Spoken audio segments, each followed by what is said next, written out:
Esau is the end of the world, and Jacob is the beginning of it that followeth.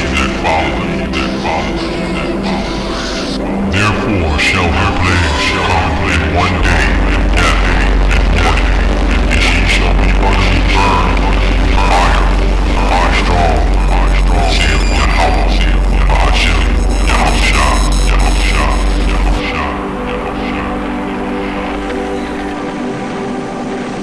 The main thing that we're going to talk about today is how Christianity is not the white man's religion. We hear that so much in our culture today, especially with the way our society and our world is changing.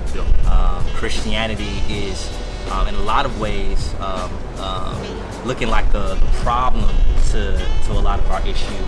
So I'm just ask you a series of questions, and the first thing I want us to address is, what role did the early church play in our walk, in our Christianity? Like, what role did the early church play? Yeah, so there's this, like we talk about this a lot, there's this misconception that African Americans didn't really have a role as it pertains to the days of the early church, and that's just flat out not true. Factually, not only did African Americans play a huge role, but you had people from other nationalities that played a huge role in the days of the early church as well. And so one of the best, I call it apologetics for this truth, is if you check out the book of Acts, in Acts 2:5, and that's when we have the Pentecost, right? And if you read Acts 2:5, it basically talks about how you have devout men from every nation under heaven that are there when the Holy Spirit comes down, right? And then as you continue to read, it actually lists off the nations, and it includes Egypt, and it includes other nations under heaven. And so the great thing about that is that you clearly see that in the book of Acts, that Africa was represented, but other nations were represented as well. And so that signals to us that God cared about the gospel reaching everybody. Not even just a particular group of people, but everybody. Probably like 90 AD, somewhere around there. But if we fast forward a little bit more, there's some more interesting things. If you look at the 4th century, you get into the Ethiopian church, which is like the first church in Africa, large church still exists. That's a known fact, right?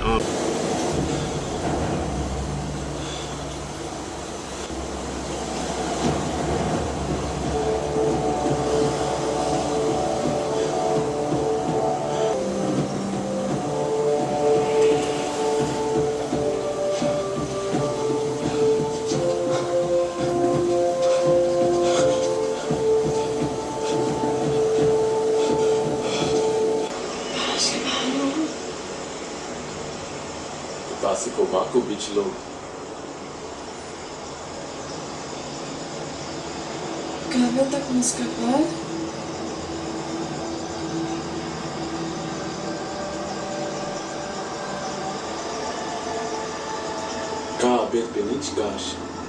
If you just start from the book of Acts, right, and you just look at the days of the early church, whether it's the Ethiopian church and the Nubians, clearly we can see that is the case. And one of can see that is the case. And one other interesting thing is Africa now is actually the fastest growing continent, right, in terms of Christianity. Wow. It's growing faster there than anywhere else in the world today. Sure, Obinimi action. He's giving penal healing. Oh my God. Or we injected power into all your penises. It's boys with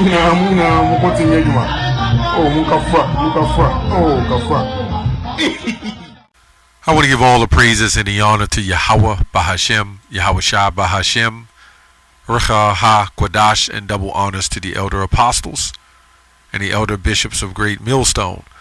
Also a sincere shalom to you other elders scattered abroad, along with you brethren, the elect. And let me say, the followers of the truth, let me say shalom to the elect. Anyway, I came across this video by the group Apologetics with Preston Perry.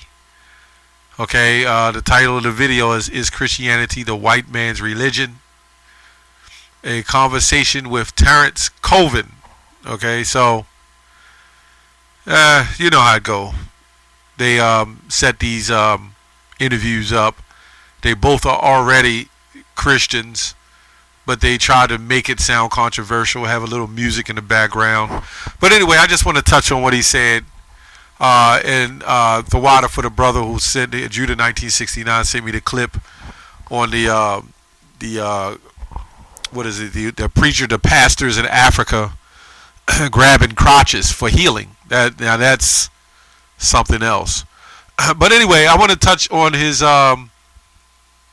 the video when he went to Acts 2 and 5, how he left the beginning of the video, the first words of it out, okay, as he botched it, okay, Acts 2 and 5.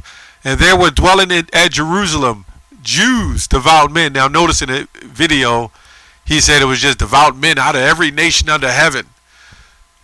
When it said Jews, devout men out of every nation under heaven, made it singular, okay, meaning that it was talking about the actual, what they were talking about, the actual group of Israelites, okay, the Jews.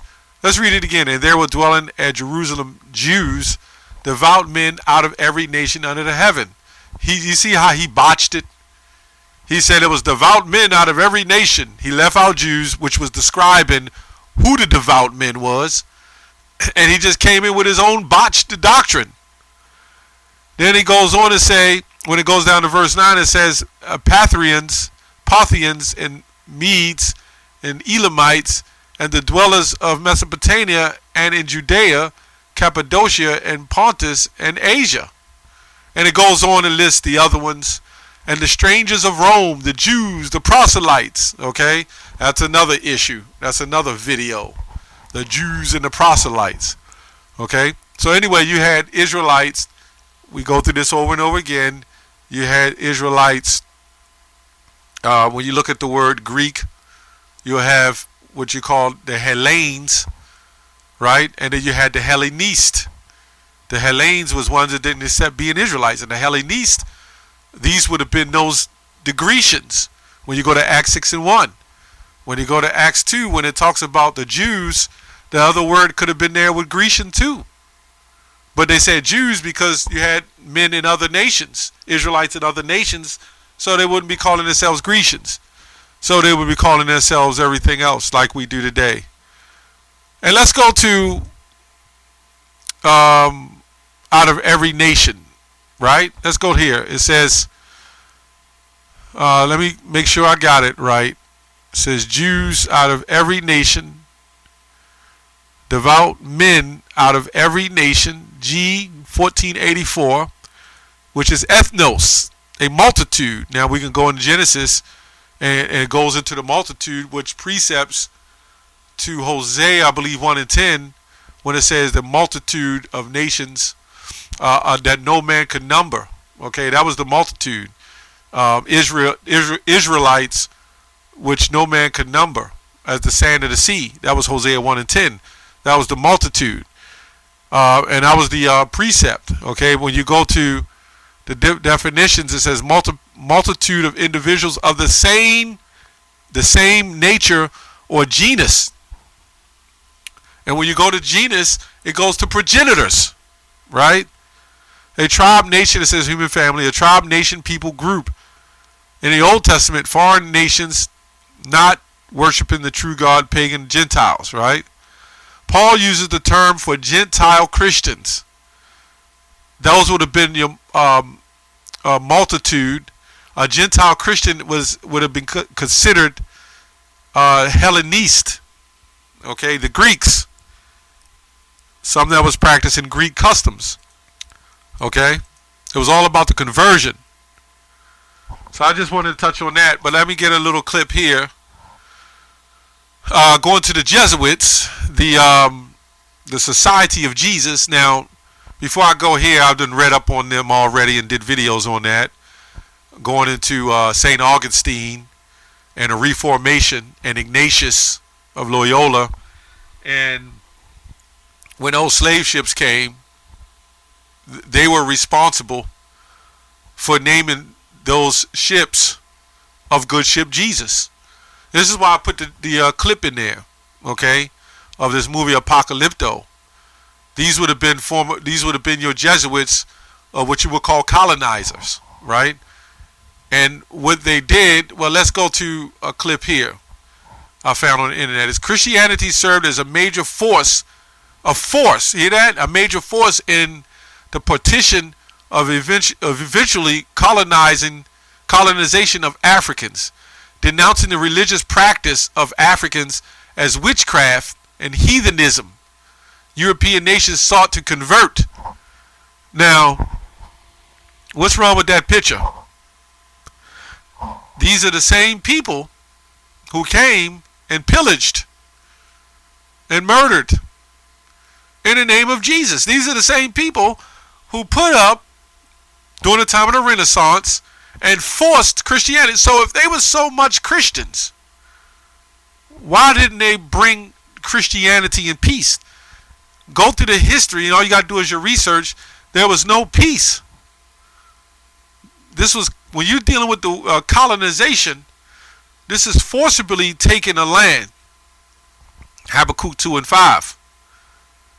Well, let's go to this clip here. He says, this Jake says, blacks made up a good role in the time of the Reformation, going back into to slavery or going back into the Christian movement. Understand something. If going back then you were a slave, you did things as a slave, you haven't become a Christian and all of a sudden you become equal. This is 2021 and we haven't seen that. But somehow 400 or 500 years ago, these Christians was converted, in which they did convert, and you know what they converted them with? This Western culture. This is why, they added polygamy, so to speak. How are you supposed to do this? And they brought their own brand, so to speak. And the main thing they did is made you worship white Jesus. And here these people who were savages came in the name of so-called civilizing. Anyway, the Society of Jesus participated. That's what the Jesuits are actually called. The Society of Jesus participated in slaveholding from the 16th century to the 19th century. At the time of the order's mid-18th century suppression, Jesuits claimed ownership over about 2,000 slaves, enslaved people in British and French colonies of North America. And you had to know it was way more than that, and various other places as well. They went into Spain, Portugal. They went where the Israelites were. Where the first slave ships came from. Right out of Spain, right out of Portugal. Why do you think South America speak that language? Why do you think the so-called Mexicans and the Brazilians, all of them speak those languages, man? Okay? In the name of Christianity? You call civilizing people, taking a heritage from people, forcing a religion on people, right? Forcing an identity, a new identity on people. And these people today would say that is wrong. But this is what they did. They built this platform and created it, right? And now they're telling you it's wrong to do after they have established it. Anyway, after the order's restoration in the United States in 1805, the Jesuits turned to slaveholding again in their new and re-established missions in the Mid-Atlantic region and along with the Mississippi and Ohio River. So again, that's why I put the clip in there, where these Jakes, where these people, where these Native Americans, where these people worshiping Christianity, where they following Christianity. Okay? And obviously the Most High caused us to go off and start serving other gods. But they never brought us the right God, right? And some of us still believed in the Most High, man.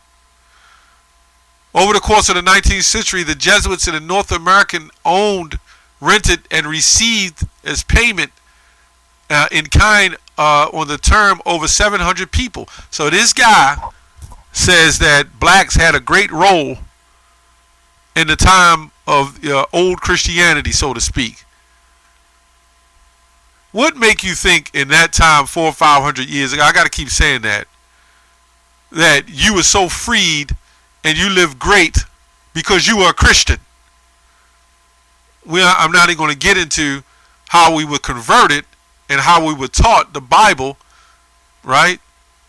And taught to read it a certain way, and how they set certain leaders up to teach us. Okay? I'm going to just jump on down. The order in the United States did not participate in the 19th century abolition movement, right? And some Jesuits openly justified slavery as socially and morally beneficial for black people. I'm not going to read anymore, you know. Well, let me go on. Research in Jesuit complicity in America's slaveholding is ongoing, as in research on the peoples and the communities of whom Jesuits brutalized through slavery. New details are constantly being discovered, and great precision and understanding are steadily being achieved. So, it goes on and on, this whole story about Jesuits and the slave owners and how they set Jacob, that we can see, to say it's okay, you know, follow Christianity. Now, and of course, you have people say it's the white man's book, and no, it's not, right? But it was how the book was presented to us. Okay?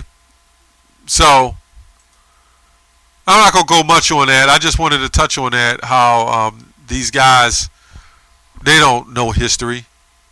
They're just making it up.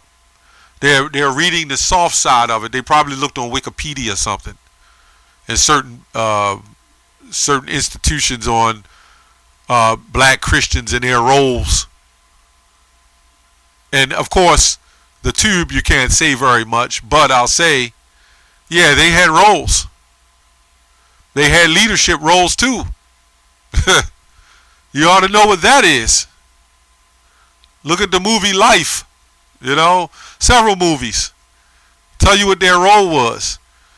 And so the preachers, and this is the last thing I'll say, the preachers you see today that's in the churches, they represent that.